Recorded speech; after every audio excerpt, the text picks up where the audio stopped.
me and for you and for this top. And... Well, I have another Paizo thing I'll look into. Okay. It's a reprint, I think, technically. But... Ah! Greetings, everyone! Discussing Tabletop. It is, of course, March 4th. We've reached March in 2023. Isn't that exciting? Spring is almost here, or at least it's going to pretend it is. It's mud season currently. I think that's been the entire winter this year. It's like... We got maybe, at least here, and I mean, I get weirder weather than you because I have the giant lake next to me. Yeah. But we had like 2 snowstorms, that was it. They were bad snowstorms. They're still, that was kind of it. We had snow show up a couple of times, and then it would disappear. It's not like it wasn't cold. It didn't feel wintry, but it was like always when we'd have the winter weather, it'd be on those days where it was up in the high 30s. So it's still going to be rain. It's cold and rainy, but high 30s isn't snow and ice on the ground. Yeah, true. You know, so it's just been a weird winter. It's just like kind of the typical winter for the last couple of years, hasn't it? Yeah, like, I don't know, I guess blame global warming, we're not getting the big snowstorms. Climate change. I mean, I could live without snow, to be honest. I am like one of the main shovelers in the family, and my father is getting older and being less able to shovel. Yep. I would have to do it even more. I am a good supporter of not having I'm a bigger fan of sun and rain than I am snow. We're like an inch or two. I'm okay with an inch or two. A little bit, like enough to look nice. Mm-hmm. But not enough to shut down the entire state. Yes, enough that I can just quickly run a shovel over things and be, I'm done shoveling. That didn't take long. Yeah, it's all fun and games until you hear from the back of an ambulance that even the snowplows are getting stuck in places. God, it happens. It's been a lot of years since I've heard that kind of stuff. But that was December for me. That's a big storm. Yeah, I didn't have any big storms. But we got some stuff to talk about today. We're going to talk about some Paizo stuff. And then I got a couple of Kickstarter RPGs with Subversion and Shadowdark. And then a Sea of Thieves board game is being worked on. Fancy. Yeah. So, I mean, we talk about adaptation stuff a lot. So that's this week's adaptation of a video game or media property. And we got some a deeper discussion topic, which relates to one we've talked about in the previous weeks. I'm going to talk about some terrible builds. I've made those before. And creating power deficiencies in your game. That you make such a build that just either is really bad or just really bad for the game you're in. I've seen a lot of these, especially in Pathfinder. Pathfinder's a lot easier to get in. And 3.5. Oh, yeah. So that's basically Pathfinder. Yeah. 5th edition is a lot harder to do that in. Not impossible. Yeah, you can definitely still do 5e, but that's for later talks. We got Paizo stuff to talk about. Yeah. I guess we'll start with the big announcement they said is that they are bringing us TNZ. Yes. I don't know if they've had like a big thing for TNZ before. They had a couple of books back in the day. I believe there was an Adventure Path for 2e release. There was an Adventure Path, and I think back in the day, I think they were the like the soft cover books though. Yeah, there are a lot more of those for these places. This is like a big actual hardcover book. That TNZ is actually very fleshed out. I do know that much. It has a lot of, because it's very detailed in the campaign. It's campaign setting book. Well, I assume that, like, you know, it's sort of like when you look up a lot of places, you do get a lot of information about some of them, and it's a lot of books, a lot of places combined together to create some. Last TNZ source book, I think, might have been 2011. Definitely for 20, because they only have the AP for 2e. Yeah. So directly, it's been quite a while since they've had a direct one. Yeah. And we are going to get a which is interesting, a 4 adventure path. We've had 3s, we've had 6s before, but I think this is the first 4 one, which I feel like might be. I don't know if it's the first or not, but I feel like this is a good sign that I liked the 6 Subversion, but also I don't mind if we just tell a story in X adventures and we're Turn done. at level 12, which I think is a good ending place. Yeah. A lot of adventures. Not everything has to go to 15 or 20. Like, something like Skulls and Shackles does a pretty good job over all 6 of its books. Well, first book's kind of bad. First book has its problems, not because of like the narrative of the story, but because no, of the because of the mechanics. Yeah, the mechanics. But like the story, the narratives are pretty good. Yeah, the narratives work pretty well. Something like Carrying Crown could probably be told in 3 books, honestly. Carrying Crown needs. I mean, I fixed Carrying Crown. I just don't want to run the fixed version because I just don't care. I gotta be honest. Like, if I would do something, I would completely rewrite the first adventure to be much higher level, and then just go into the 5th and 6th books, because then you're on the plot line and you just like go from point A to point B and C. I still keep book 2, honestly. Book 2, we talked about how it needs some work, but you can I've said I could fix it, and it's pretty easy to fix, but it just requires effort. 3 is 2 books. We could probably cut rid of both of them, honestly, because one of them is not related, and the other one could probably be tacked on to the end of book 2, honestly. The entire, like, culmination of you fight some Whispering Way dudes. And then I like book 4, doesn't belong. It's a MacGuffin side quest. Yeah. And, you know, it's a side quest where you learn, oh, when we could have gone left or right, we should have gone right. That's actually what happens. You come to a crossroads. Kind of what if you just go the other way, though? Because there's no evidence to go the other way. Well, so bad. Yeah, that's the problem, is all the evidence says go to the left, and yes, a member of the Whispering Way went to the left, just not the one you actually wanted to follow. I'm glad we're getting more TNSI stuff. Yeah.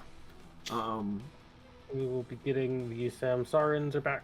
The Wayangs are back as well. And you can be a Tanuki now. Yeah. You can be Tom Nook. I think I heard someone say that joke. Yeah, fat little raccoon. Yeah. I mean, again, it's adding in a lot more depth. Like character stuff, certainly more stuff for ancestries, new ancestries. And it's a big old book, so it's going to have a lot more on a diverse nation. I do like that they have these much more in-depth books about places, because honestly, I feel like that's where one place Pathfinder really shines, is their world setting, honestly. Yeah. They do a good job in it, and I like it when they do more of these. I just want to read up more of them. So, the entire idea is through the end of the year and into next year they're going to be working on these, so it's something to keep an eye out for. Gonna be a while. So, yeah. Yes, it'll still be a bit, but it's good these are announced. Yeah. I'll just link the announcement thing for the blog here. Yeah. There we go. Gotta remember to do that, because it's part of my jobs as the person running this place. I mean, you'd think that I would do these things more often and actually know what I'm doing. Lies. The other thing from Paizo, of course, is they've taken a stance on AI art, which, okay. I'm going to go out here and say what I have to say about AI art before any of this, because I do want to have an opinion on this. I think in the format it is now, it is bad. The concept of it, for something cheap and something that you're not looking for something that's really good, like really like high quality, I could see it as a background. But I would prefer it using then things that are, hey, actually free, provided by certain artists who are paid for their art to make a thing for them to work on, or stuff that's outside of, like, you know, not stealing. A lot of AI art just steals the concepts of artists, and that's why it's bad. Yeah. I mean, I've said my opinion, but if you don't follow me on Twitter, I'm basically of the opinion that I think it could be a good tool in the future, but as it stands now, it needs regulation and it needs to be more ethically sourced because, again, it does just steal. You said what I wanted to say better. Yeah. I've talked about this a lot because I have many art friends, but yeah, it's just as the current state is unethical. I'm just gonna say it's not really art. No. Art needs human touch, so No. it is, in my opinion, more of a tool for concepts. But again, it does just directly steal art styles and shapes from artists because it just does a Google search and takes the images and meshes them all together. Yeah, it's interesting that the AIs as we use them now are only as good as people that give them information. Yeah, I think that's the issue with all AIs right now is what are the humans giving it and why? Yeah, it's an ethics issue more than anything because it'll never replace actual artists because, at least in the current form, and likely for all forms of it, if you just look at a picture, you can tell that an artist didn't draw it. Mm-hmm. There's a lot of mistakes, and especially if you're an art person, you can notice these mistakes a lot easier. And they're just weird, and honestly, there's a funniness about it all, but again, there is just this unfortunate thing. It's like the wrong people, I think, currently are just the tech pros and crypto nerds are using it mostly, and those aren't good people. The same people that brought us NFTs are now bringing us AI art. Yep. Remember that if you ever want to hear anything else about it. It's the same people. Indeed. And we have a strict anti-NFT stance here at the channel, and we always will. Fucking hate it. It's bad. Mm-hmm. It's a money laundering scam. It is. Anyway, so Paizo took a stance against that and basically said that they are, not going to be using AI art or any kind of AI writing technology, and they're taking a stance against it. So, they believe in the human touch for these things and have taken this actual stance. Which, honestly, again, it's one of those things is I put Paizo as you're never going to get an ethical corporation. You're going to get a corporation that at least, as a unit, thinks neutrally. I will destroy the world. It's, let's at least keep the world alive so I can earn more money. And I feel like that's at least the stance they're taking. Like, keep the world alive. They'll earn more money that way. Not burn it to the ground. I mean, I certainly have my complaints about Pathfinder or Paizo, and they are unethical in some degrees, especially the pay rates for artists are very low, and very low by industry standards, but hopefully the union will work on that.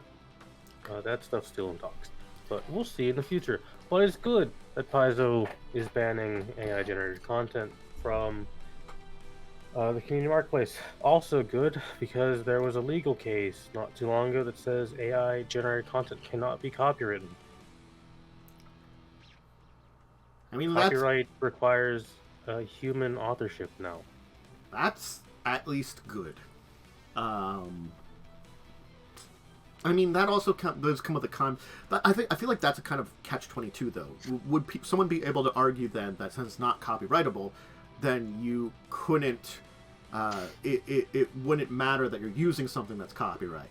I feel like there might be actual decision based on that, but that makes my brain think that direction. Is like someone. Well, if you're using a copywritten work and trying to sell it, you're violating that person's copyright. Oh, I guess that's the way to look at it too. Okay, I see that. But where my direction is legal quagmire, and regulation is slowly catching up, as it always does. We've just kind of hit the point where we can't put it back in the little box and ignore it forever, especially now that there's the really creepy fucking voice AI shit that disturbs the hell out of me. Things that can steal people's voices, it's their voice now. Real fucked up. Where, they've gotten to that point where, we can bring people back from the dead and have versions of them and stuff. I mean, that's been a thing for a while, which is also still very unethical and fucked up. But now we can accurately use an AI to do their voices a lot more. It's not okay. Yeah. Thanks. Yeah. Thanks for that, Tech Bros. Thanks, Tech Bros. But yeah, it's good. I think more community marketplaces need to ban it because again, it is theft. Yep. There are currently, to my knowledge, no ethically sourced AI art generators. I think that's the thing is, I don't think we're going to see them for a long time. Nope, not until regulation is here. Yep. And I still think it's a useful tool, and for certain it has a place in society, but right now we just need to get to the ethical level where it should be. Mm-hmm. There will always be a call for quality over quantity. But certainly, if you want to go on the cheap side and just go for quantity, something like this, if it was ethically created, would work. Yep. You know you're using something shit for art, but you're choosing not to charge a lot for people then, because, if I don't have the money to pay an artist, then maybe I'll use some shit. And hope that it sells still. You're taking a risk. Anyway. This Turkey Syria Earthquake Relief Bundle has some Pathfinder stuff on it. Got some Starfinder books on it. Core rule book and then a little adventure. It's a very good bundle. It's got like $1,200 worth of stuff in it. Yes. For $30, pretty good, and it goes to helping a really, really tragic and awful situation that is still ongoing. Yes. It's certainly, we have tragedies in the world, and doing things to support other people that when things like this will happen is a good thing to think about. And so Paizo threw some stuff on here. There's also Pathfinder Kingmaker, which I've got to be honest, I am neutral about suggesting it because I really hate the ending, and honestly there's a lot of really terrible mechanics that they fixed in the next one. At least the next one had a decent ending, but I had to work so hard for that ending. It was really hard to get a good ending. The good ending, I should say. They don't have that option in the first one. But I mean, if you want an experience that can be Pathfindery, it's not the worst in the world, but there isn't a lot of options. You have to remember it's still a video game. Yeah. It's not Pathfinder, it's a video game. It has some... It feels Pathfindery, but it's a video game that feels Pathfindery. If you ever picked up one of the early Neverwinter Nights, it's kind of like that. Yeah, it's mostly the system, but it is still a video game. A video game that has to act like one. Yeah, and it will not quite act like the actual game. And there's some other stuff on here, some video games and stuff. So I mean, check it out if you're interested. Yeah. Specifically, what you get is Junker's Delight, which I think is a small little adventure. Yeah. I don't think it's an adventure path. I think it's like a couple levels. I'm actually gonna look that up. I would have to see. It's the first standalone adventure they did. It is, yeah. It's a little level 1 adventure. Okay. You might gain a level in there at some point, but you start at level 1. So it's level 1, and then it goes on for a bit. Yeah. Usually their adventures are like 1 or 2 levels for these single book adventures. So that's and it's a level 1 one, so it's a good one if you want to introduce people to Starfinder and get into that. So check it out. I'll cough that.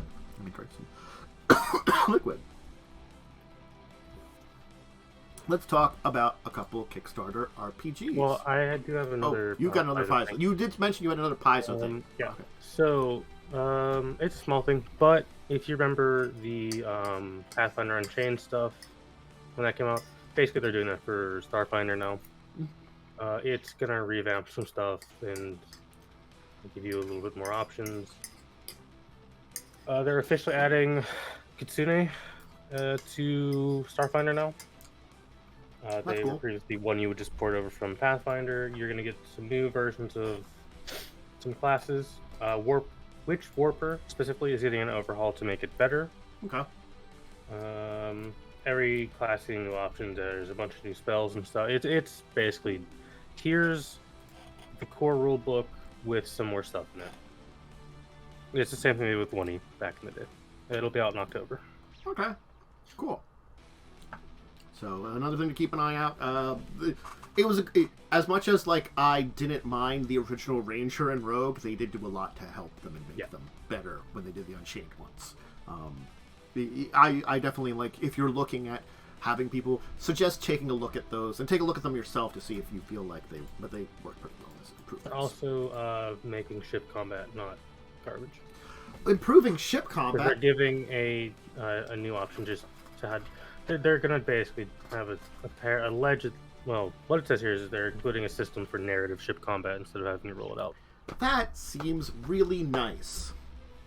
I don't mind that because ship combat can be clunky, and I feel like from what I've read on Starfinder, it seems decent. But ship combat has never been done well in any system.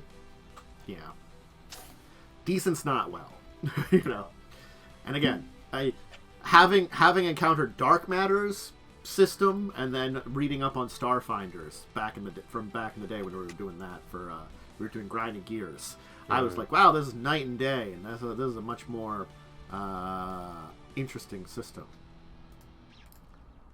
One to look out for. So, all right. Well, as I was saying, we do have a couple of Kickstarter RPGs to check out, and I love a good sci fantasy.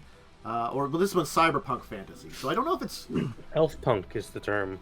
I guess it's elf punk, which I guess would be Shadowrun. So it's another elf punk. I don't mind giving Shadowrun a run for its money. I don't know the system they're using here for it, but it's a city sprawl of Neo Babylon. So we do have kind of city sprawl, giant cities and stuff.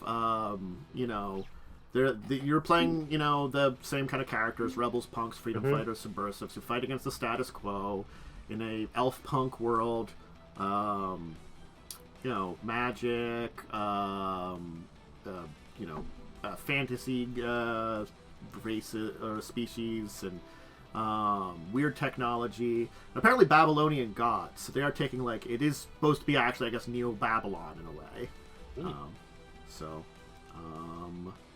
Let's... Is a dice pool D6 system, so it gets a thumbs up from me. I love D6 systems a lot.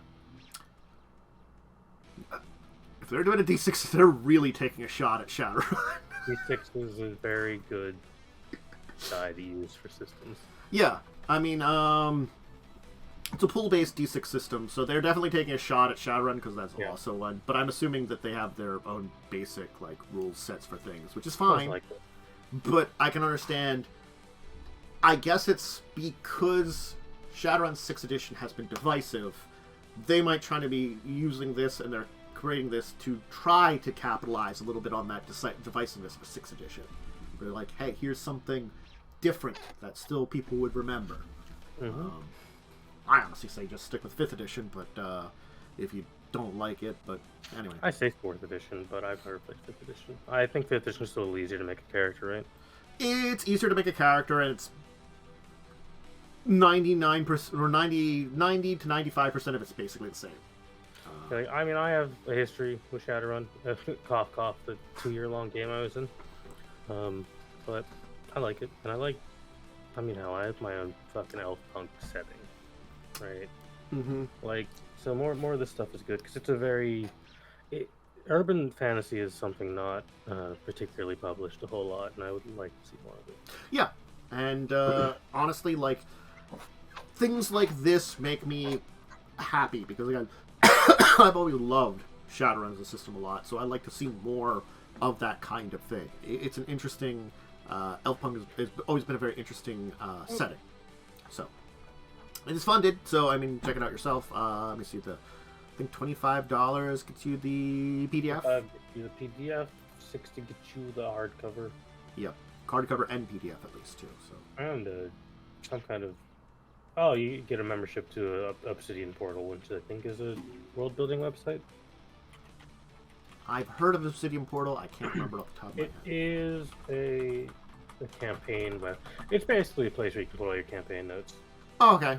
I mean, hey, that's a nice little bonus.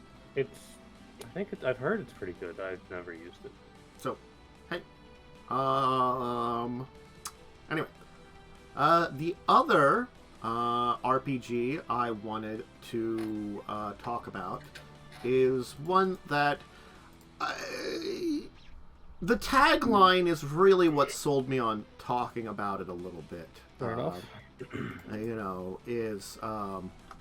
It's a Shadowdark, old school gaming mechanic, or old school gaming, new school mechanics. Mm-hmm. So that's why I'm like, I'm very old school gaming, but I'm also interested how you mean they compare this. Because if you want old school gaming with old school mechanics, there's Dungeon Crawl Classic. Yeah. Because it's both those combined. So how are you taking like an old school feel and bringing it to, I don't know, 5e, which is what they're kind of trying to do. That's what they're doing, classic adventure gaming. Kind of modernizing that is what they're trying to do. I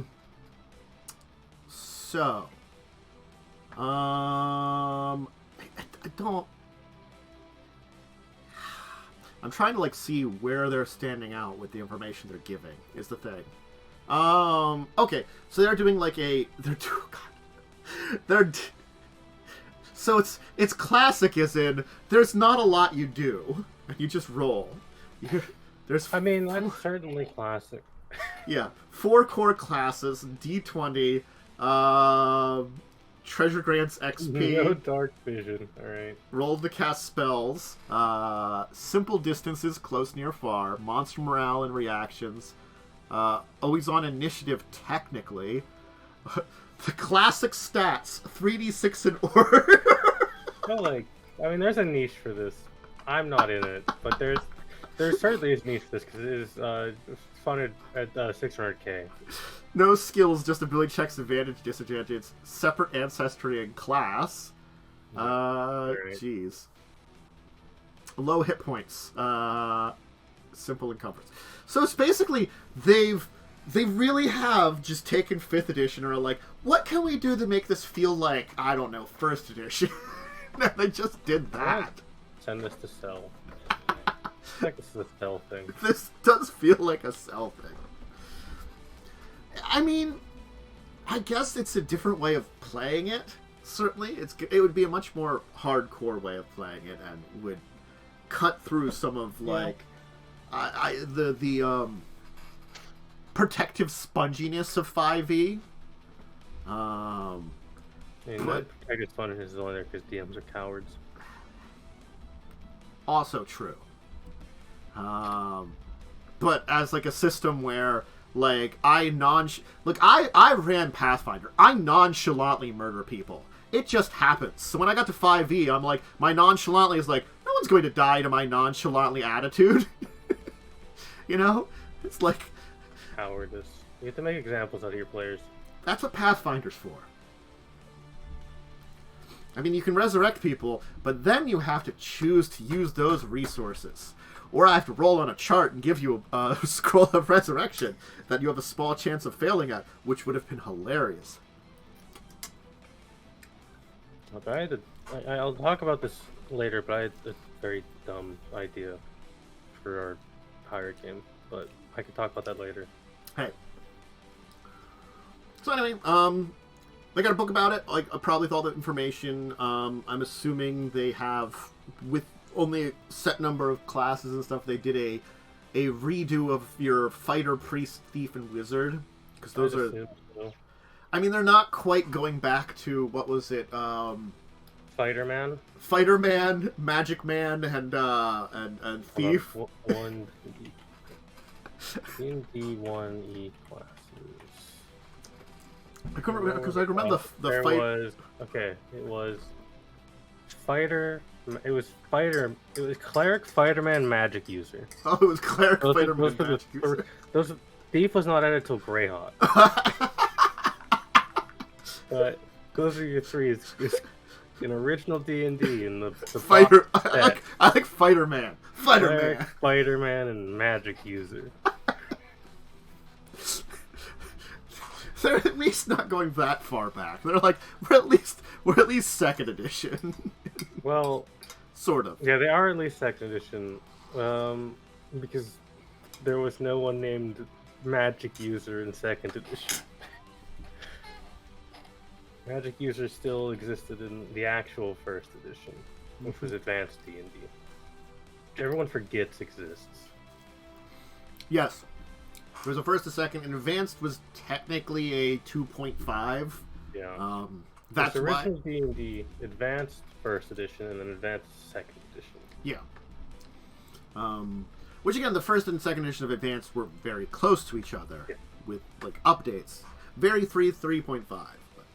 So I mean, that's why I'm not gonna even mention it. I was gonna say that's why D&D 1 is like weird and could be another edition. Kind of going backwards a little bit. I mean, it could be a 6.5 or 5.5 or something before a 6. I don't know. I mean, this looks cool. I can certainly say I have no desire to play 1E again. I've done it once. I think I'm good.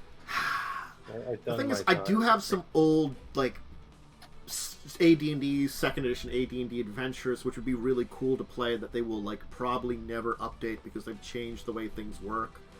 Like I liked the Eye of the Beholder series, which was a series of 3 adventures that were really cool. They changed the Beholder lore completely, so they don't work anymore. You know, and that was a problem. By changing something's lore completely, you get rid of things that existed in the old editions, and you can't remake them. Just because you reinvented something and made it different in your new edition, which you know. Some people don't like when you do that kind of things. I've hated 5e Beholders ever since. I think I loved them as a monster. Hate them in 5e. Gonna be admitted. I don't think I've talked about that, but just because they changed them so much. Anyway, so that's the thing. What was the last thing here? Steamforged Games. Yeah. Yes. Steamforged. You have to have apparently their newsletter, so I can give you. I have this, the Twitter announcement. I'll give that out because if you sign up for their newsletter, you can read up on it. I don't want to sign up for the newsletter. I'm going to admit this here. I'm just going to go over. I'll be honest, I think that's fair. They're working with Rare to develop a Sea of Thieves board game. Will it be actually complete, unlike the original? Hey, you know, Sea of Thieves is still fun. Oh, it's more than I can say for a lot of video games. It might still be on my wish list because if some people came to me and were like, "Hey, we want to do like some Sea of Thieves for a while," I would maybe get it. But I've never had any people. It's like it's actually like got a lot of content now. Oh yeah, it had a lot. It always looked like I am a fan of pirates and stuff like that too. I've always look. If you said ninjas or pirates, I'd say both. I like both. And so pirate adventures, high seas adventures, I'm like, that I like. I would do that. You know, that you could easily sell me on that. The problem is like I would want to play with people, and I don't really. I might know like one person that has the game. I played it on Game Pass. I mean, it's Steamforged. Steamforged has good board games. They always have. So like they're a good name. It'll probably be. Do you think it's going to be like miniatures heavy? Steamforged feels like good. Is there? It might involve some miniatures, but I don't. Oh, because they do the. That's what they do. The Dark Souls board game. They did the well. They also did the Dark Souls tabletop RPG, which we're not going to talk about. Well, it seems like tabletop RPGs aren't their focus. Well, apparently they fixed it with a second edition. Well, that's good. But their most famous stuff is the Dark Souls board game and the 3 Resident Evil board games are their kind of claim to fame. They also did the Horizon Zero Dawn one, which I've seen like literally nothing about.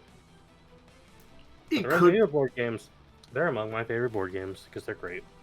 So the Horizon Zero Dawn ones could be good. None of us have experienced them to know enough. They're also in the Gears of War card game. I guess.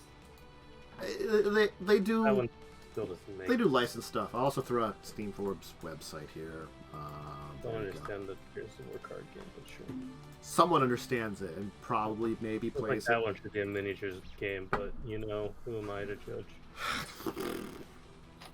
Anyway, so I'm going to assume it's probably going to be more complete than the original game was when it came out, and it's going to be a pirate adventure game. Woo, pirates. There's a couple. I'm just interesting how they make it just from a Pirate Adventures to a Sea of Thieves game. What will they bring in that will make it feel more just less? I think there's like lore and characters in Sea of Thieves. I mean, I do know that because I never really truly watched it completely, but I saw some people were playing through it and doing the Pirates of the Caribbean Sea of Thieves thing or something. Also, I feel like it's supposed to be like it's like a weird Bermuda Triangle of piracy or something. There's a plot or like some kind of like storyline or something, and I don't. It does have a story, I think. So, I never played it, so I don't know that story. I question whether anybody that's actually played it will know the story too. They might not. But anyway, if it's something, if you like Sea of Thieves, you know, and or like some of Steamform's other games, maybe check this out. Their newsletter, you have to sign up for it, and then after that, that'll keep you informed about it, and otherwise, look forward to it coming out in the future. So I do already have the deeper discussion topic chosen for today. I decided today, because we've already talked a little bit about unexpected power gaming, and I do want to sometime talk about actual power gaming. I'm going to do the opposite of the spectrum today, which is bad builds and the opposite of power gaming, power deficiency. Now, what I'm talking about is not I play down my character. Like, I will tell you a character that purposely makes character deficiency. Jacob. Yes. Jacob is still a decent character. Jacob plays the character down. Jacob never plays the character down to the detriment of the team. Yeah. That is the important distinction there. And the entire thing here is not that I play down my character's ability or play it in a less powerful way. That's something you're always free to do. I'm talking about if I mechanically take this character and use it in this game world here, it sucks ass. Yeah. I can immediately think of several examples of bad builds and power deficiencies. Ling, the original build, didn't work at all. Yes. Umber's Armored Magus. Umber picked the worst archetype in the game because it looked cool and got stuck in a trap. And combining it with Android, it's just... Yep. It was a mix of things that don't work. Because that's the thing is, Armored Magus on its own, or even, an Oracle, a Dragon Oracle, on its own aren't bad. These things on their own aren't necessarily bad. They can be, like, an Armored Magus is arguably weaker than a normal Magus. Because you lose too much than you gain, in my opinion. But, again, that is my opinion, having never played a Magus. I would say, like... I could see a good build for it that makes up for whatever deficiencies you feel like you've lost. Magus always feels like it's played in one way because of the nature of it. It's very hard to get away from that build because it's a very strong build. That's why I feel like something like this throws you off your game and maybe makes a better, more varied build. Will it be stronger than a straight-up Magus? No. The archetypes usually aren't. In Pathfinder, you're usually giving up something good for a unique ability. Yeah, it's usually, like, a lot of times flavor, too. Like, honestly... Go ahead. There's very few ones, like, the one or two I can think of off the top of my head that are, like, better than the base class. Musket Master, for sure. And then there's a couple of Druid ones that are better than normal Druid. There's ones that I feel like are neutral, and it also depends on your campaign. Honestly, Pirate for Rogue. Mm-hmm. It's really great if you're seafaring, but the things you give up is all the trap finding stuff. If you are just going on boats and, digging up buried treasure and stuff like that, and never dealing with traps, really, doesn't matter. Freebooter for Ranger, you lose Favorite Enemy and Hunter's Bond, which are both really good, but you gain some unique combat abilities that are good for pirating. Yeah. So, these are, a lot of times, the archetypes situational, and certainly... Armored Magus, again, probably more situational. Like, there's plenty of places for it. But, and even, like, Dragon Oracle. Dragon Oracle on its own is fine. I like Oracles. The problem is, Oracles are not clerics. They are not. No. You cannot compare an oracle to a cleric like you could compare a sorcerer to a wizard. Oracles are very different beasts. Yeah. And There are a couple that play similar to cleric, but those are far and few between. yeah, and your mystery makes a huge choice Yeah. on your direction too. Like, I will tell you, if you look at Dragon's build, it is a melee build. 100%, you're made to be a melee fighter type divine caster. Even Rio, not a bad build, but in the campaign had a power deficiency because we spent most of our time on ships. None of the shadow abilities came into use. Yeah. Right. My entire mystery in that game was kind of irrelevant because we were on a small boat for most of the game. And there's, like, again, levels of power deficiency. You can be a bad build or a deficient character, and you could still sort of work. Rio still sort of worked. Rio worked because of, I mean, at the end of the day, it's still a full caster. Yeah, still had a spell list. You still had something. I had something to fall back on. But, like, Ling, a combination of, playing Kitsune, not having the correct kind of stat build for what your mystery was, combined with a couple other things that built in there, made the character kind of, like, not great. Fell behind very quickly. Yeah. And, even things like Anne, the android Magus, had some of those issues that was falling behind and creating this kind of, like, power vacuum. And the thing is, a power vacuum means that you're unbalancing the challenging system, One of the things in that game that ended up happening is me and Jess had to pick up a lot of slack with our characters, so we couldn't focus on our specific strengths because Jess had to focus on both healing and offensive abilities. I had to focus on being a ranged character and a melee character because our melee character didn't function. Yeah. And it meant that your characters were suffering because of that too. And it meant that, honestly speaking, not to say that there wasn't some unbalanced stuff in Carrying Crown as an adventure, it meant that when I put you against a challenge, it was automatically, like, more difficult for you. Yeah. You were technically lower, like, CR of an opponent to these things, so matching them up. And it's one of those things that, like, you don't think about at the time, but it's been something that when I've talked more recently about Carrying Crown, I reflect upon too. It's like, I reflect upon the issues of Carrying Crown, and certainly there are, but I was also, I thought about it like, why did I have less trouble with other people bringing tools in? In all honesty, I would like to try Carrying Crown again with a properly built party to see if it makes a difference. Yeah. Because where in our game it was effectively 2 characters and 2 half characters, I think 4 full well-built characters could do that campaign pretty easily. That thing is like... Barring kind of the bullshit of, here's a necromancer, he casts Circle of Death, oops, 3 of you failed. Right? That's just Pathfinder bullshit. That's just right? Pathfinder bullshit. That's Pathfinder being Pathfinder. You try to rewrite that stuff if you can nowadays. You as a DM just are like, okay, you don't get Circle of Death, you get this instead. This isn't an insta-kill. Yeah, you figure something else out. There's plenty of other spells. I went for necromancy spells when I tried to rewrite it. Honestly speaking, I should have just gone for another type of spell. Like, you're like, oh, he's got this necromancy spell. He doesn't have that memorized. He's got this memorized. Unfortunately, went for Fear Effect, which is like the worst effect in the game. Yeah, it technically removes characters too. So it's like, it's not death. It's in a different way. Next best thing. So, it's hard to balance out things when you're, like, trying to fix things, but that's another entire thing, that's another entire story. What kind of comes down to it is, I ran through Carrying Crown 3 times.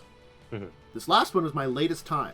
And the previous 2 times, I had a team with no troubles whatsoever, and never lost a person. I think like correction. Well, I think someone did die during that adventure, but it was like an actual like reasonable death, and they replaced their character. A team then that 2 of the players would die a lot. I will tell you, they never made bad characters. They just made or bad decisions. They oftentimes made poor decisions. Mm-hmm. That was down to the player, not the character in that one. Certainly they made some very interesting builds. Some of those builds just don't make great choices the way they build them. I will tell you, it was really awesome to see Melee Tank Sorcerer. It was a legal build. It was really cool. You're a melee tank. You don't cast many spells other than some buffs. They're right up in front. So you know what eventually happened to them is, eventually they died. Yeah. Because the deficiency they had was, they're still not a fighter. You might be able to tank a lot as Melee Tank Sorcerer. You're still not a fighter. Melee Tank Fighter still outshines you. And that's what happened at the end of that character.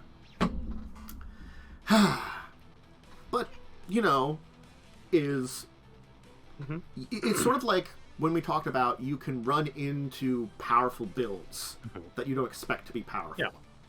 The same thing can be happening with when you're like, oh, I want to take this, and this together. That'd be really cool. Someone playing a melee sorcerer in 5e. Didn't go well for them. Only one specific melee sorcerer in 5th edition, and it's kind of lame. It's the electric one. Tempest. No, that's the cleric. Whatever the lightning damage one is. Okay. So there is some builds you can do in a non-combat game where I built a combat character. Storm, that's the one. Yeah. Sonic as well. Yeah. Sonic doesn't because it has AC. It's the thing is, because as I said, 5e, it's harder to create a deficient character because 5e, in its nature, is very forgiving. Yeah, you have to try to make it. 5e doesn't have a lot of choices, which is why it's harder to make a bad character. Yeah. And certainly, you still can build a bad character that has problems. That you carry. Yes. Perfect example of a character that had huge deficiencies with only, was it 2 levels of wizard? 2 levels of wizard broke the character entirely. It's all you needed, because the wizard really didn't add a lot to them. Yeah, a bad multi-class can ruin your character. Yeah. It was great for the story, terrible for the character, because they just couldn't do anything. Yeah. And that's not you can get bad builds at low level, you can also hit it when you get to that high level. Sometimes as you're choosing abilities, or, if you're a Pathfinder choosing feats, you get to the end and all of a sudden you're like, what do I have? Yeah, Barbarian Wizard. That's a good example of... It mechanically doesn't work. Yeah, it's a great example of a combination that it's just doesn't really work very well, and you could probably make it work in 5e, but you'd have to stretch things very hard. You'd have to bend rules because you can't use any magic while you're raging. Yeah, honestly, I'm sure there are things you could do to make the two work together, like buff first then rage or something. Because you lose concentration and rage. You cannot have any... Are there enough non-concentration buff spells? No. All buff spells are concentration inside you. That's... You just can't do any form of magic in your buff. Wow. It just doesn't work. There is a subclass that can do wild magic stuff, but that's not really magic. Yeah. So I don't know. Someone out there might know a way to make it work. It doesn't sound like it'd be easy. You'd have to talk to your DM about it, and at that point you might get a brokenly too powerful build. Yes. Because that's the opposite effect, is if you find a way to combine them together, it might take it the opposite direction. Yeah. Because you're basically trying to fix an issue. Yeah. something like a fighter plus wizard or like something like that would probably work a lot better. Wizard rogue works really well. Yeah. Right. You know, But fighter, even like fighter wizard would probably be your best bet. But I feel like, that's where we get to the older systems like Pathfinder or Pathfinder, probably even Pathfinder 2e and stuff. It still can be easy to create your own deficiencies by choice. It's like, yes, 2e reduced them, but they're still there. Yeah. Honestly, it was an interesting thing, I will say. I purposely created certain deficiencies in my character when I did a 2e campaign. But the one thing I did do was I didn't skimp on throwing... I was a bard. I didn't skimp on putting my stat bonuses whenever I got them into charisma. Yeah. I never... any opportunity I had to throw something in charisma, I did. After that, you know what I did? I averaged out all my ability scores. So it's charisma, and then average everything else. In the very short experience I had with 2e, I technically played a sub-optimal character because I played a dirty fighting rogue where I would do a lot of combat maneuvers instead of just stabbing. Yeah. So, like, there are plenty of things you can do to fix these builds. But the problem is then you're changing the character, you're fixing the builds. Like, that's the thing is, Ling. We tried to redo Ling. It worked to a degree, but the problem is like we mechanically changed Ling, but we couldn't change the way that Ling had already acted, and it's sort of like you already. You finish. I was gonna say the way you establish your character. Sometimes you can't change the way you play them, or it's a new person entirely. Another problem with Ling is the changes just came too late. Yeah. Had the changes been made earlier, it probably would have worked a lot better. But it just came too late, unfortunately. Yeah, and then like, Anne, another person with like a character deficiency, just the way they were built. Anne would have been fine if Umber had picked a different archetype. However, Android, the character was a meme. That has problems of its own. It was a character named Anne who was an android. That was the joke. Yeah. Android itself as an ancestry take is not good for like a lot of classes. But yeah. It's good for certain ways. It's also good if you don't play a robot, which is not what an android is. I think the issue with the way Umber played is Umber didn't know if they wanted to be the meme or something a little bit more serious. Too much. It was in the middle and it never hit. Yeah. I think that had problems with it, combined with issues with the build and stuff. And even when Anne became a normal Magus, it was also another like case of like a little too late, because the character was already struggling on the side too. So like, I know we want to mention more the mechanical, but again, I think, mechanically, just Anne didn't work. Yeah. Until book. Whereof book was book 3 or book? We never got to book 4. Right, book 3 should be 2 books, but again, didn't work until like the end of book 3, and at that point the damage was kind of done. I love the story and stuff in book 4. Book 4 is just side quest the adventure. Yeah. It's like there's like I said, 1% related to the overall plot, pretty much. Like I said, I would be genuinely interested in trying carrying on again with some of the changes we recommended and a properly built party. It'd be interesting. That'd be interesting to try to like work with to redo stuff with it. It'd be weird because I know the whole story. Yeah. Because I was converting it to 5th edition to run. Yeah. Converting it to PF2E, I mean, Paizo might just do that because it is one of their. Weirdly, it is one of the more popular APs for 1E.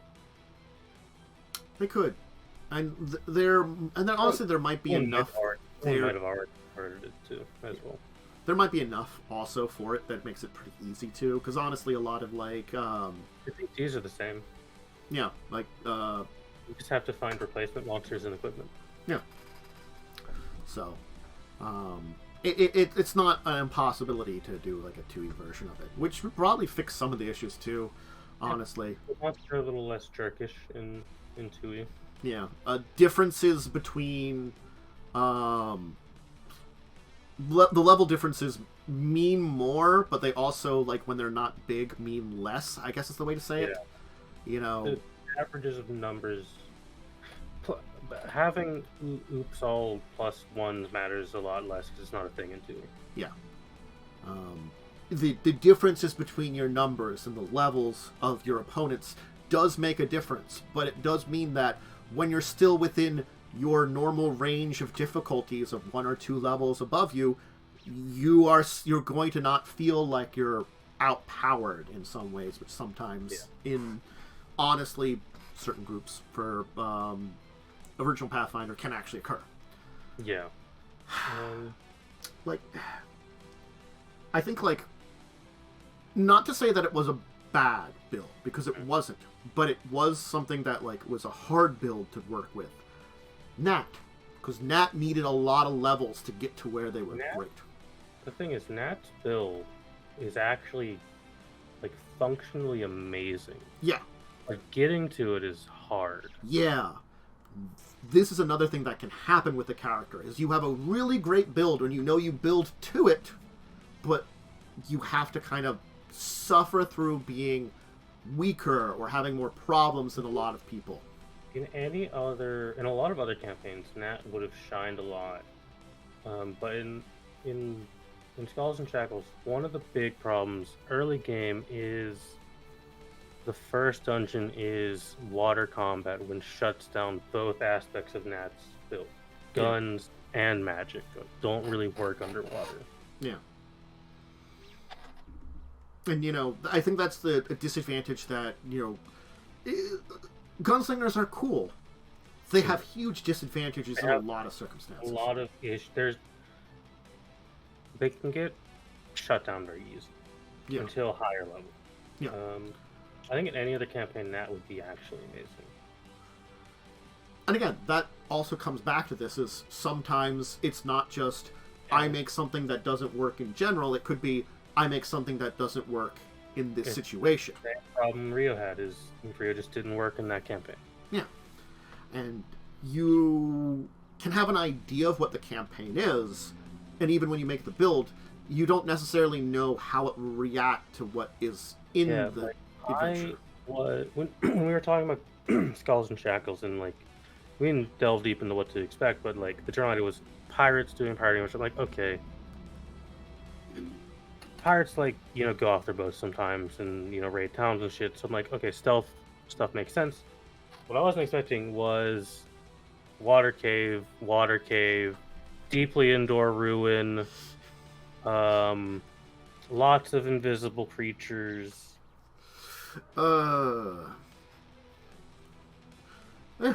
I mean, at least they only have 2 water caves, but still, that's only 2 water caves, but they both suck. They do really both suck.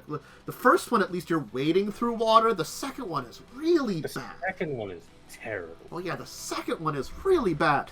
Like, the more the second thing is, I have to admit, when I originally played through Skulls and Shackles, being run by a good friend of the channel, Blaze, you know where we stopped?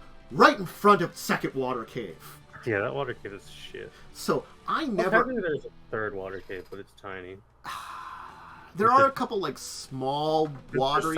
They're side quests. There's some side water stuff, but they're not main. So they're like, oh, we have to check out this sunken ship. Yeah. They do that a couple of times, and stuff like that I can excuse. They're really small and not big.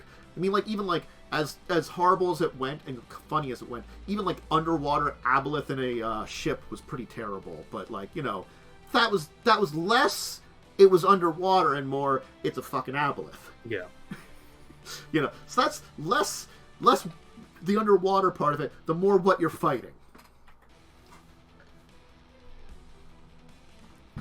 It did mind control the correct person, because, I mean, honestly, if it mind controlled Yakul, you all would have been dead. Yeah.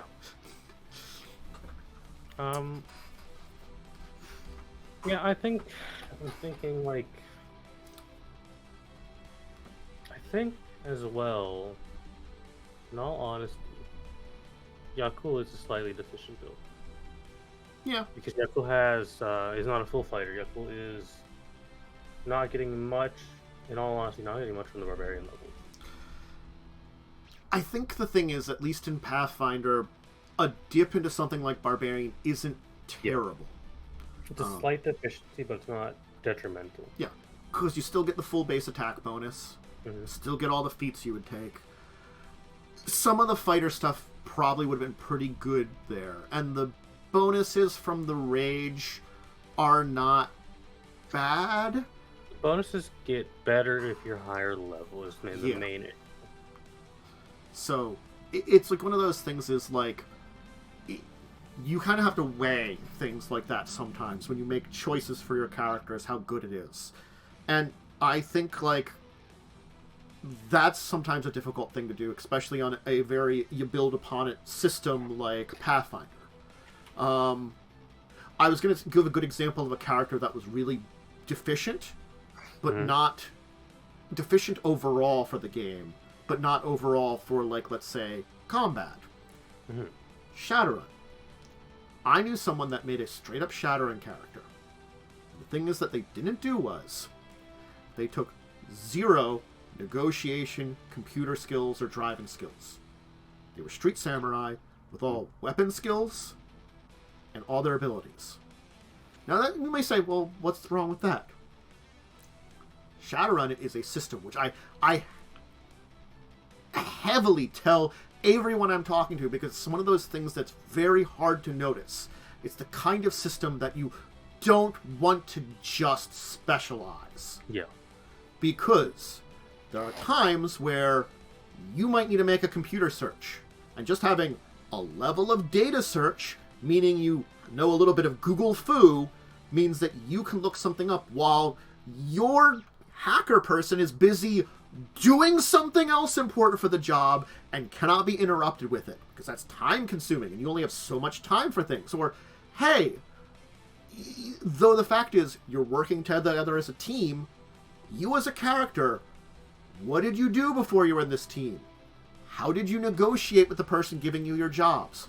A level of negotiation is something that I'm like, you always might want. You always might want certain other little skills. Level of drive, if you're like in a area that involves driving.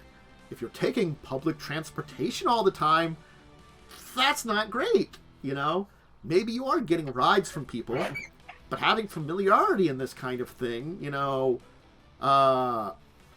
yeah, it's 1 or 2 ranks in 5 skills mean you're going to fail a lot of checks. That's definitely the GM, I'm going to say. And what I'm not saying is you want to have all your skills like that. I still want my gun skill and my melee skill really high. I'm saying is there are times where there will be low difficulty checks where while someone else is doing a high difficulty check, you could do that. Like, you know, the drone rigger, who's also your driver, is using drones to fight off people. Maybe someone else with a 1 or 2 in drive can take the wheel. So that they don't have to concentrate on driving a car while fighting off enemy drones that you're trying to run away from. You know, things like that, that make it that you can make up for someone. That's the kind of system Shadowrun is. You don't want to just be super specialization. Just because, again, it's like, think of it like a real world, like our world here. We have a smattering of skills and probably some focuses. The better the GM, the more well they'll understand that. Like, again, this is like something for the Shadowrun world that is like, it's more unique to that, but it's the kind of system where this can occur. So I was having this problem where this one character wanted to do some things that were normal things, and they had 0s in those skills. And they're like, if you ask to do that, because a normal person would ask to do that, and you have a 0 in it, you're probably going to fail. It's real life skills, I guess is the way to say that. Yeah. More modern day characters or futuristic characters are going to have daily life skills. Something like Pathfinder or D&D, where it's a fantasy world, those daily life skills are ingrained, and you don't normally have to roll for them. You know, you don't. There isn't like a horseback riding skill. You're assumed to have learned how to horseback ride. Well, there actually is a horseback riding skill called riding. Well, I mean, in earlier ones there was. They did do a riding skill. They got rid of it by Pathfinder, okay? No, it's right. It's still in Pathfinder. Oh, it's still in Pathfinder? Yep. Is it? It's not in 5e. Pretty sure it's still in Pathfinder. There actually might be one. There's the ride skill. I checked. There's still a thing.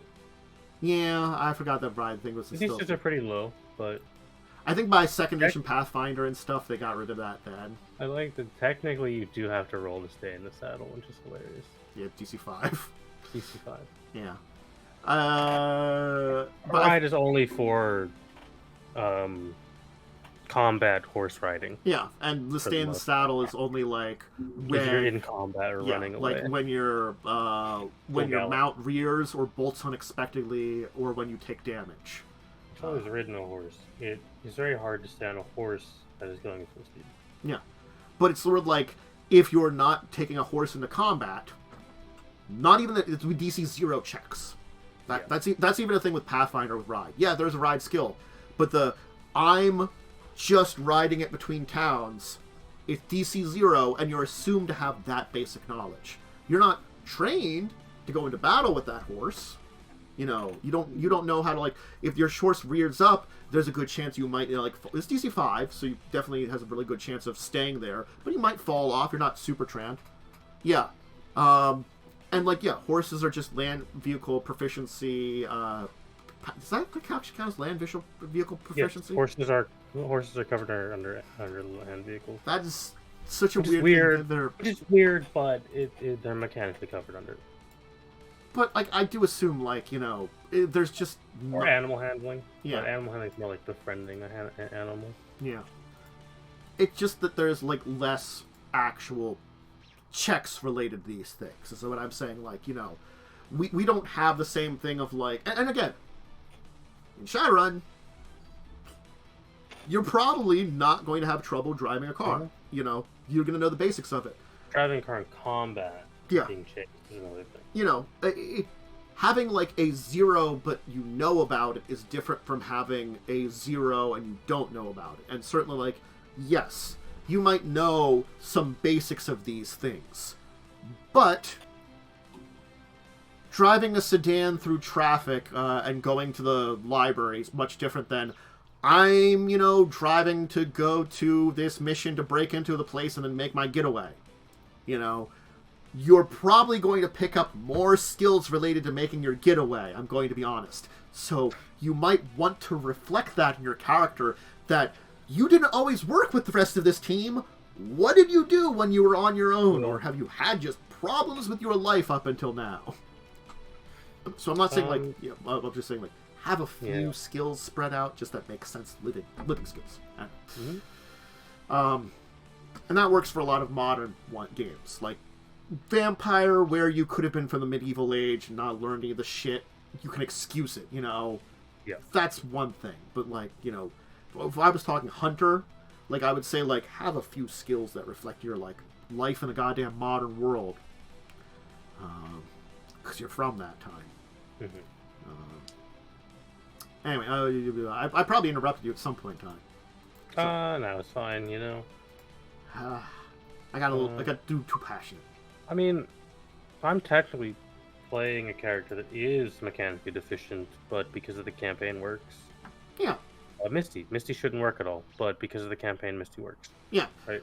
Statistically speaking, you should never do ranged Inquisitor. It just doesn't work because there's not a lot of good ranged buffs on the Inquisitor list. No. But it works for me pretty well because I can set up decently far at range, and this AP allows for firearms. Yeah. And I even allowed for firearms a little bit more because they specifically built into the rules, like, you can do basic Pathfinder firearms, or you can do, like, a level higher. And I'm like, I will do the next level up. Mm-hmm. Meaning, you know, like, flintlocks are just really easy around. And, like, you can actually find things like rifles and revolvers occasionally. They're a lot rarer, but there are things that exist. So that's, like, you know, that makes that... it provides a little bit more that way. Yeah. And, so, yeah. Certainly, you know, Inquisitor screams melee a lot more just because of the nature of all their abilities, but yeah, in this circumstance, you work decently. Yeah. I'd say I am probably the most consistent member of the party. Yeah. And that's definitely... And that's where, like, situationally we talk about, like, a character can work better in some areas than others. And yes, there are certain times you can just make a character that doesn't work anywhere, honestly. Yeah. Just sometimes you put a couple of things together and, you know, even choosing your own ability scores, you may think they work, and you could make a mistake for it. You know, it's like you figuring out, like, 2 levels down the line, oh man, I really could have used 3 more, like, or like another couple pluses to my strength, but because, like, I focused on, you know, in Pathfinder, intelligence for a couple more skills, that was cool. Those skills don't really come up now as much. I didn't need them as much. Oh, hey, my combat abilities that I don't need hugely, I just needed them to be enough, they're suffering. And that's kind of the way things can kind of end up.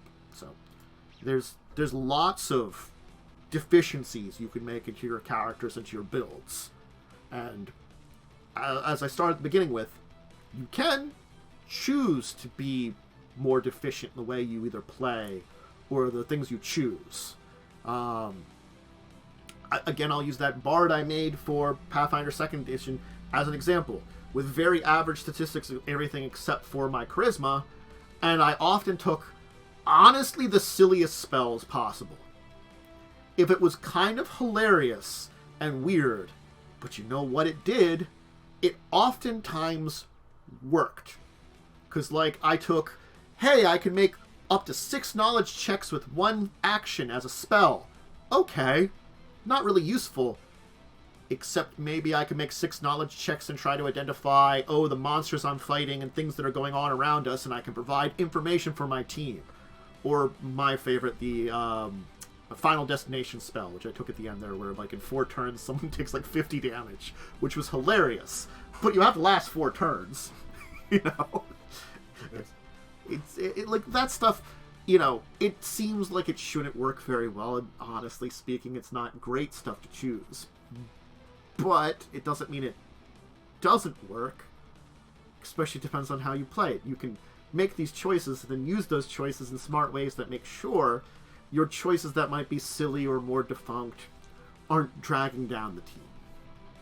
And I think that comes back to Jacob then too. Yeah. Yep. So, if you find yourself in a situation where, not by choice, but I mean it's not by, like, direct choice, indirectly by your build or various other things that are going on, you find yourself in a deficiency or having problems, and you feel like you're dragging down the team, talk to your DM. Yeah. Honestly, they want to correct it too. You know, if, honestly, you know, it's something that they don't want to come to you first unless it's a really big problem, which it can be sometimes. But things like Ling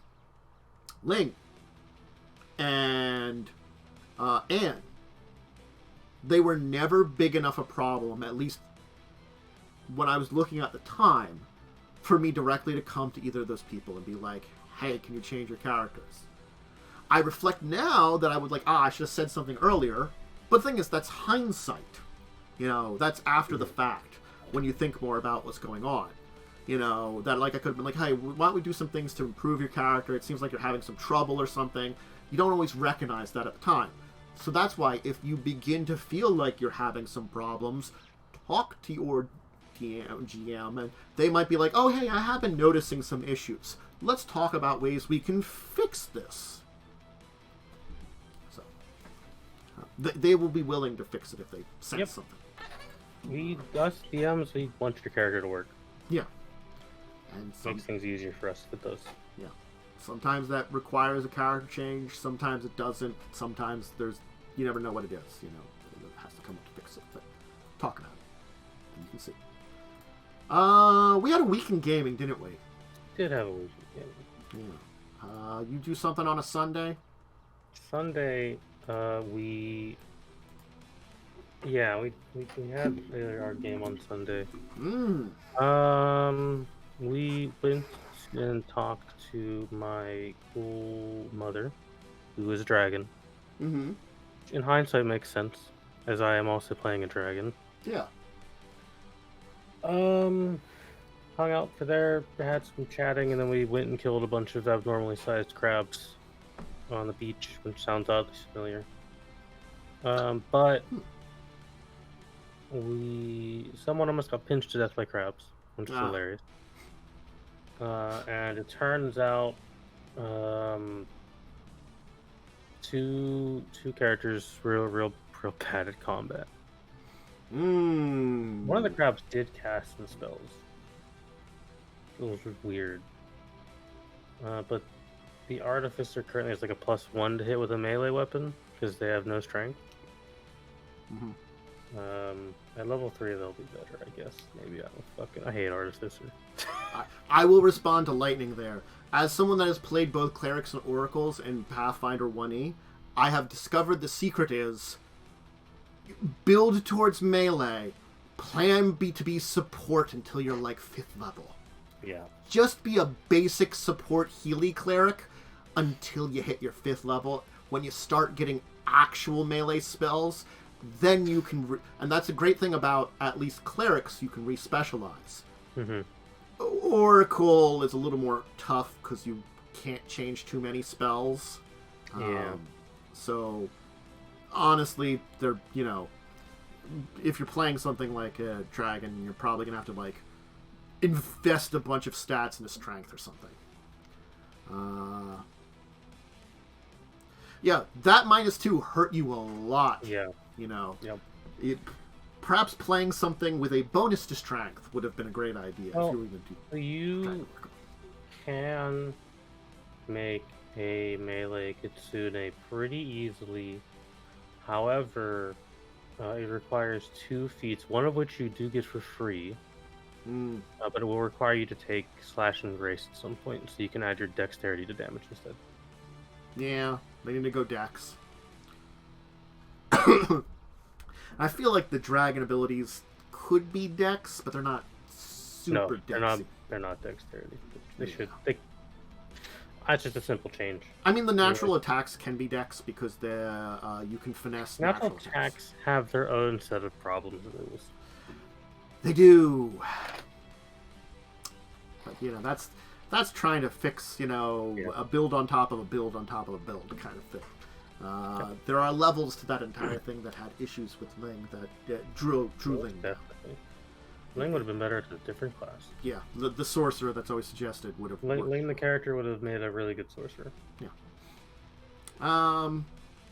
So it sounds like Sunday was pretty neat. Yeah. There's a bit of a quieter, more chaos with Cell's character being a psychopath. Yes. On Monday, we got to Desert Planet with archaeologists that had fun. the map that we were looking for. And so we found out where the map was, and then we had two choices. One, we could either try to kind of steal / get a picture of the map, or two, I suggested why don't we just go find out, because we didn't know what the archaeologists had that was stolen, whether the entire map was stolen or a picture of it or whatever, you know, a copy of it. So I was like, why don't we go find out first? And it turns out that was a great idea, because we were able to negotiate with one of the people that could get us access to the map, and we traded him some loot we had from not the ancient aliens he studies, but one of their rivals' ships, which he's like, we do study them a bit too. And I'm like, ooh, great. You want to add some, your giant museum, which is like the size of like, how big was it described? It was like small town-sized museum. So it was like one that you'd have to like use trams and stuff to travel between the different wings. You know, it was a major like galactic museum kind of thing. You know, one of the best known museums in this area of the galaxy. Size of Disney World. There you go. Still big. That's what I was thinking. Small town is the size of Disney World, honestly. Yeah. I think Disney World's a little bigger, honestly. So it's even bigger than I was saying. But yeah, so like, we managed to negotiate getting some information. Our Steal It Stuff team actually got in position pretty well. And if we gave them the signal, they would have actually stolen stuff. And actually got some backdoors to possibly use when we get back in there legally. Like, one of them was hacking one of their computers and found some ways in. And I'm like, oh, we might still need that. Not a loss. Fair enough. You know, we don't know what information we're actually legally allowed to be provided with. So, you know, by legally, like what there allows from our trade and stuff. Yeah. But, you know, so that's interesting, kind of fun. It was nice because I teamed up with the talkie person. So my like, my smart idiot, as I like to call him, because he's high intelligence, super low education. You know, so he's overall smart. He just doesn't know anything, you know. So, like, you provide him with some information. He'll give you great ideas. He just doesn't have that information to begin with. So I'll ask you some questions. How'd your Tuesday go? Tuesday was last minute canceled because the DM began to projectile vomit about 20 minutes before the game. Yeah, he's doing much better now, though. He's less sick now. That's good to hear. Sucks when you feel bad and you go really bad. Yeah, and like vomiting sucks. Oh yeah. Wednesday we had Buccaneers. Had Wednesday. We did have Wednesday. I think it wasn't. What? It went fine. It went fine, but it also doesn't feel like it was long though. Is the thing too? No, well, it was a combat. Yeah. We didn't do it. The combat took like an hour and a half. The combat did take a little long. I feel it was just the nature of what you were fighting, though, too. They were quick-offs just kind of suck to fight. Yeah, they're. I think that's the problem. Is that certain monsters are just more complex. Like if it was just like some piratey dudes with swords, that would have gone pretty damn fast. But these were like weird alien monsters that cause a ton of HP. Have a ton. They had over 100 hit points each. Yep. It was either 5 or 10 less damage they were taking per hit for most of them. Yeah, with DR and stuff. Yep. They certainly were tanking a lot from you guys. Yeah. So even the buffest of men with a big old hammer was not doing nearly as much damage as it felt like. And also the hilarity that they technically bled acid blood. Well, mechanically they shouldn't have been doing it on bleed damage, but it was funnier. Yeah, it was one of those things. Is they technically raises the CR of an encounter, but honestly, their CR was really low to begin with, though. I mean, it was funny. So yeah, that's why I'm fine. I think it was either like your level or one lower for the two of them. It was funny, and we have the ability to resurrect people. Yeah. So I didn't care. Honestly, it was you know. Also, that's how I would rule it if I was making this monster position. Yeah. And, you know, perhaps someone bleeding it and then, like, you know, not healing his ally was a sign of their choices. It did make it harder for one dude named Yuckle. It really did make it harder for really only one dude. Could have actually killed him. Yeah. He did take a buttload of damage. I mean, even the stuff that was from the bleed damage actually wasn't that much, but it would have made the difference. Like, I think if I removed that, he would have not been within range to die when the rage ended. That was really the only difference that it made, because it was like 3 turns of bleed damage, which is 3d6, which is a lot, but it's not, you know, the attacks and all the other acid damage that actually was dealt from being repeatedly shot and stabbed. Yeah, that was also the problem, is we just had slashing and stabbing weapons for the most part. Yeah, only Yakul didn't. So Yakul's the only one that didn't hit that. Yeah. So, I mean, honestly, as I said, I took that battle there and I made it much more interesting, because I'm like, I just made this thing negotiate with you. If you still want to fight it, great. As I said, with you buffed up, it's not a terrible fight. It still has... I know exactly what this thing is and what it does, because I fought one of these before. Yeah. They suck. They do. They suck. That's another reason that I was like, having encountered the first clip-offs, that's why I kind of added this in. I was thinking about doing it. And then as soon as we had the kind of fight with them, that's why at the end that I kind of like did it for sure. We can probably kill it, but it's likely that at least one person will go down or be dead. Yeah. It is a tough your CR-ish. Actually, I think it might be a little higher than your CR. It's made harder because it's in a tiny room. Yeah. It might actually be like CR... I don't think it's either 13 or 14, I think. It is 14. Yeah, so it is within your range. It's on the high end of what we can do, but we can still deal with it. Yeah. Like, honestly, like, three levels higher is still possible, but that is a battle that if you have it, if you are not prepared, you are going to have someone die. Yes. You know. That is the... I mean, the one in the book also might be a nerfed version. I genuinely don't know. I just know the base stuff. It is the base version. There was no extras on it. That makes sense. Yeah. I mean, I think we can with a decent plan, at least. Yeah. Honestly, like, we'll see how you negotiate. I find that much more interesting in this case for sure. Yeah, so my dumb idea that I haven't brought up to the party yet is, what if we just take the lady skeleton and resurrect her at some point? She would definitely want to deal with that thing. Yeah, what if we just take her skeleton and resurrect her? Sure, she's evil, but, like, we're not good people. She's neutral evil, at least. Yeah. I mean, she does... Yeah, honestly, you've encountered Norgerberg's servants before. They're, like, fine. Yeah, they're as neutral evil goes, they're actually, like, reasonable people and would work with other people and stuff like that. Yeah, I think we should resurrect her, but that's someone else's job, because I can't do that. We'd have to go find someone to cast that spell. Anyway, Thursday. You had your game on Thursday this week? Thursday got canceled last minute because Lynn didn't show up. Well, Lynn showed up, but Lynn needed to sleep early, and I was really sad because I really wanted to run the game.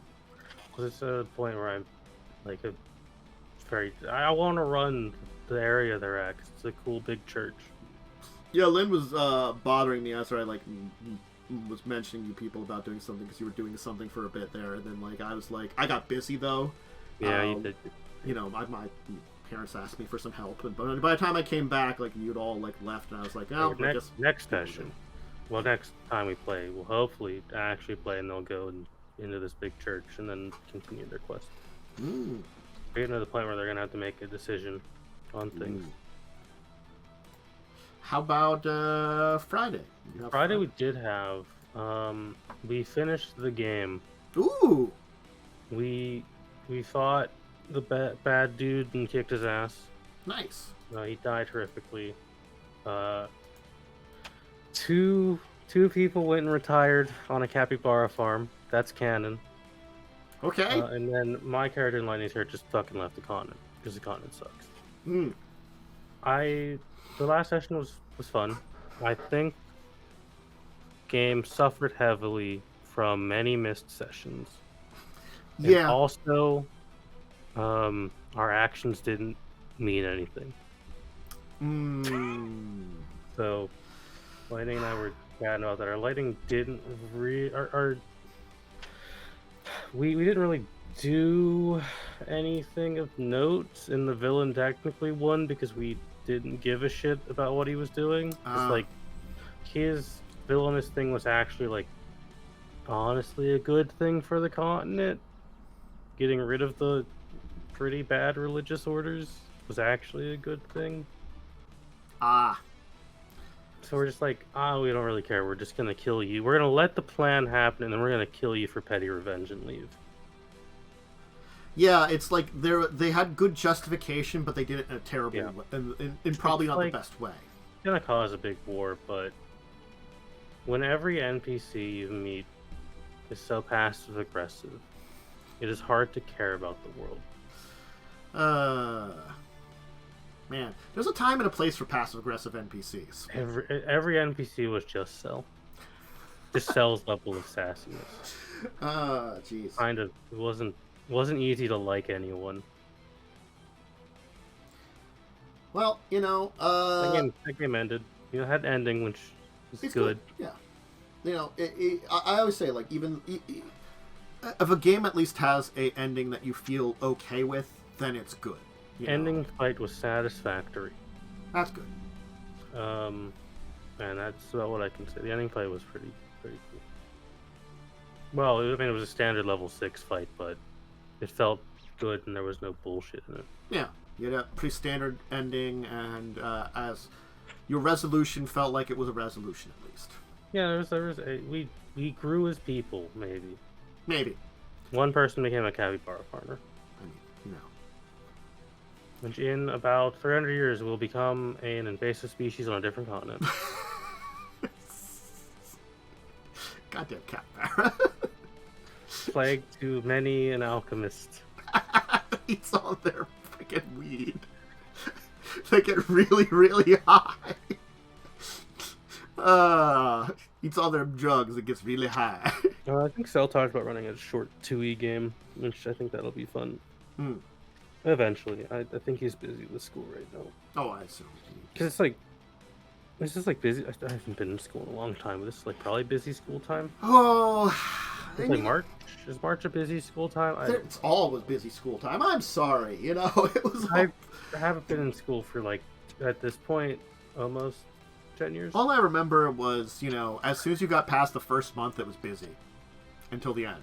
And I think I stopped college like 6 years ago. Yeah, I think the end was a little like not busy up until you had to study for finals, and then you're like, so you had like this kind of slow beginning or being introduced to whatever the frick you're doing. Some classes were very busy to begin with if you're a higher level, which Cell honestly is towards the end of college career, right? I think Cell's 4th year comp sci. So that's so probably the classes are more likely to be like already starting out pretty difficult, ramps up the same difficulty, kind of slows down a little bit towards the end where you're finishing up everything and getting like the last bits of information, and then you finish up with a final which you have to just really study for, so that's a ramp up at the end there again. So probably busy. Busy. And tomorrow we have a game, hopefully. Yeah. I'm pretty excited for that session. So that sounds like it's fun. Look, honestly, it's one of those things is like I think we're doing great. I feel good about Buccaneers, and there's been a couple of hiccups, but again, that's Pathfinder's end for the most part. Some of the mechanics of Pathfinder are just a little dated. Yeah. Like curses and just the way some of the dice rolls are written out. Yeah. Like, I think the Ricotta could have been done in the book a lot better because it is just a series of roll 20 dice. Yeah, it's like I tried to make it better, but I don't know if I did because that was like that's a hard thing to expand upon. It made it more upon. interesting, but again, one of the problems is it's an AP. There's no failure condition. Yeah, I mean, the failure condition is you die. Yeah. In an AP, that is how you fail an AP. APs are designed so you always move forward. Yeah, I think they're. And that's just a problem with them. All even 5th edition adventure have this problem. Yeah, like I feel like in a story where honestly you dying makes sense as the failure condition, it makes sense, But in something like the Skulls and Shackle with the Brigada, there isn't really like a disadvantage to failing. No, and cheats, and you win anyways. Unless I your mean- bow gets sunk. I mean, I guess There's probably a way around that too. there is technically something that affects. I will say though, with the Island of Empty Eyes for that one into the current adventure path, there is actually stuff for the failure state for that one. Yeah. Because at the end of that, you can be judged harshly and only end up with one seat on the council. Honestly speaking, it's hard to do that, but not impossible, and things can go wrong really badly, depending on your choices. And if you get reviewed bad, you get one seat. And then there are some choices right at the beginning of that book that you guys already made that would have had an effect. Yeah. As I said, the one is you convinced people to spend money to look for spies. That actually is a pretty difficult check. You know, that's actually a pretty difficult one that you could have failed. And especially if you had one seat, it would have been even more difficult. Nice. I think the game's been going pretty well for them, at least. I guess those the hang-ups. It's an early Pathfinder adventure path, so it's still a little brutal at times. Which I try to, like, look out for. It's hard to look at, because you could never expect what's too brutal in a fucking Pathfinder game. Like, hey, there's a curse happening, and then you really take a close look at that curse, and you're like, wow. I mean, the only point at which I felt that it could have been run better is the 15 Cyclops encounter we had.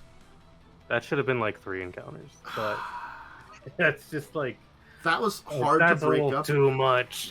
Yeah, well, that was hard to break up because sort of it's. I feel like that one was less purposeful, but it was an accidental bull rush into a bunch of stuff. So it was sort of I wasn't planning for that bull rush, so I kind of just went with what naturally worked, which I could have tweaked a little bit more to make it because of mass summoning, so it's fine. Yeah, it's fine. We figured it out. We went through it. It's okay. It was interesting to say the least. But anyway, I think that's it for today. Back next week, more Discussing Tabletop. Does more topics and some interesting things to talk about. Buccaneers is on schedule for Wednesday. I'm on schedule for more tabletop discussions. If you missed this week's, I will say I went into a history of the Shadowrun world as an alternate world history for us. Because it is Earth, just Earth that deviates in the 1980s slightly. Which, honestly speaking, they have two things that happen in the 1980s that deviate slightly from our history, and then it leads into all the other deviations after that. So, surprisingly, I didn't realize some of these weird little, quirks were that early in the Shadowrun timeline. I thought it was mid to late 90s when things started deviating. But looking up the history, I learned more. Turns out there is a lot. So if you want to see that, go ahead and check it out. I'm planning more stuff like that. Honestly, I feel like I want a mixture of those Tuesdays, Thursdays, or between just some lore stuff, because I do like that a lot, and some more, maybe more mechanical stuff, too, because that's good to teach some more of. I'll figure it out. And I'm honestly... I don't know if I want to do... I like Celeste a lot. I don't know if I want to do more. I'm on, Act 7, and it's, really crazy, and I'm I don't even know want to know what the B-side for that is. Celeste gets pretty difficult towards the end. Yeah. I'm on, the weird, second epilogue zone, and, you're in space with I don't know what's going on, and it's this is honestly pretty exact, and, the controls are pretty good, but they sometimes feel like they're just not that exact when I'm trying to press up, and I deviated my thumb to just a little to the side, so I go up diagonal. And that happens too many times. So, I don't know, I had fun with it. I don't know if I really want to dive deep into B-sides and more stuff like that. That's I might just take a break for it, maybe revisit it sometime to do some challenges and stuff. I don't know. I might do something new on Monday then. I'll figure it out. I'll let people know. And then off tomorrow. So that's the schedule. Thank you for joining me, Momo. Yeah. I assume you'll be back on Wednesday unless something crazy happens. I should be here Wednesday. Yeah. Which, if something crazy happens, that's unfortunate, because we prefer non-crazy here lately. I certainly prefer non-crazy. And anyway, I'll be back on Monday then for myself. So, everybody have a great rest of your weekend, great rest of your Saturday. Make sure to check out all the stuff I put up online, any of the VODs from before, YouTube stuff. I've been kept not uploading stuff. I'll try to get some uploading maybe tomorrow. If I may or may not go to my grandmother's, I don't know. I might be needed by other family in the area, so I don't know what's going on yet. I love having unknown what my schedule is. Always great. So I'll figure it out, let people know. Anyway, bye everybody. Have a good one. Farewell.